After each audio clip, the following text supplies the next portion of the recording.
Okay, here we are on today's job. Figured I would go ahead and record a little bit and let's talk about what we're doing here.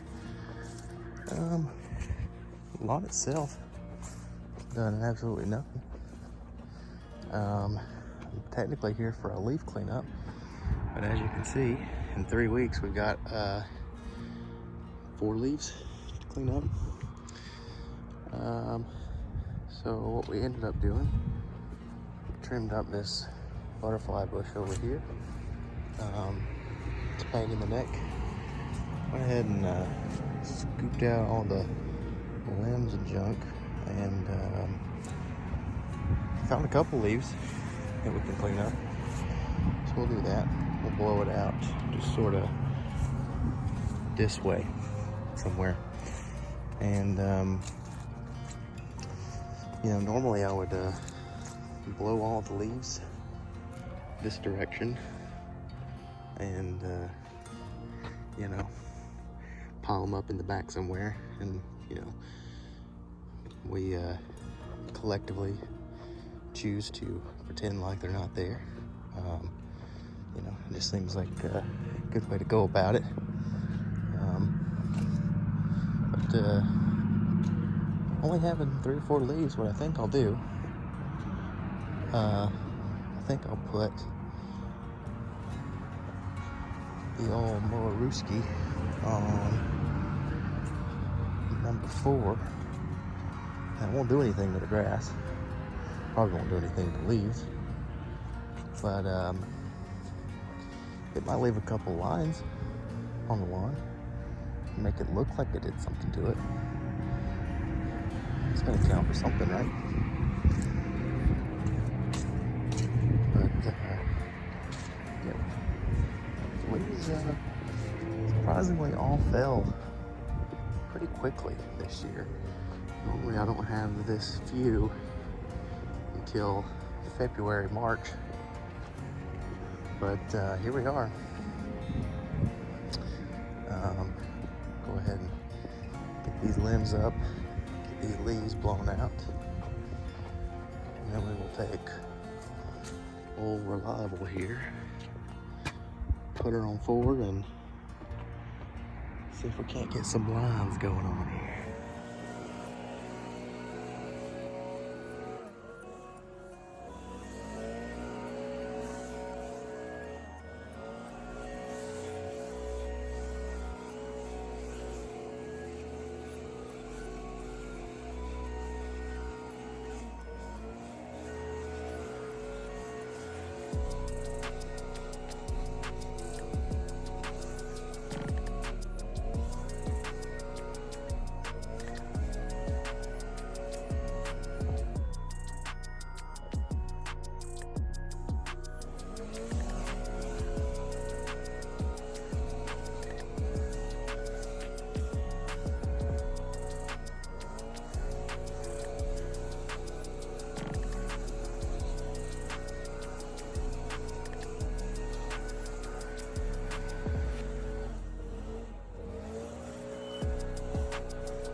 saved you the agony of having to watch me blow all those leaves because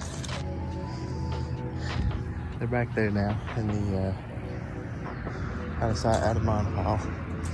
But the wind is blowing exactly opposite of where I wanted it to go because it's what wind does. And now these, they're a little bit skimpy, in my opinion, but they wanted me to trim them anyway. So we're gonna do that. And yeah. All right, so that's done. Again, don't really feel great about it because they were, you know, very skimpy. That's why when they called me, when they mentioned these, I was kind of confused. But now I remember I left them because they were so thin.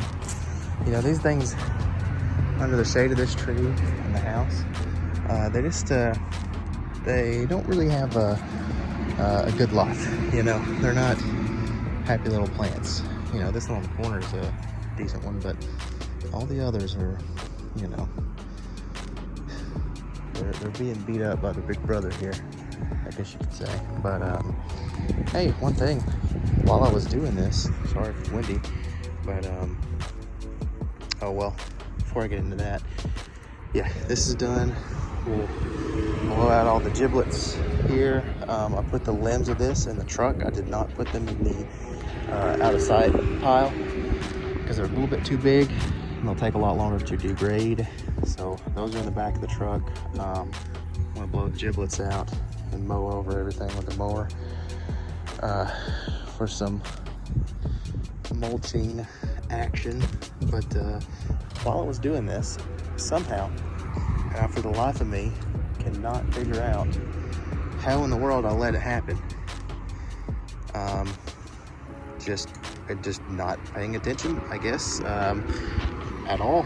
I mean, because like I say, I can't understand how it happened, but I let the little hedge trimmer go and snip me in the leg there. I don't know how I, again, moved in such a way that I allowed that to happen. It's never happened before, but thankfully it was a very light graze. Two little, you know, tore up little spots of skin, no chunks or flaps or anything, but you know, give it a little dab of alcohol and a bandage, try and keep it clean, and you know, I'll head home and you know, take a look at it. Right now it feels absolutely fine. I can't tell that anything's happened, to be honest, but I'm 90% positive that my entire knee is going to be purple in the morning, just because the blade hit. You can see the fence right there, and so that's where the two marks are. So I'm willing to bet that this whole area is going to be purple in the morning and very, very sore. But you know, if that's as bad as it gets, you know, that's I'm happy with that. No problems. You know, it's again weird. It's disappointing that I wasn't paying attention to that degree, but you know, I'm awake now, so it won't happen again.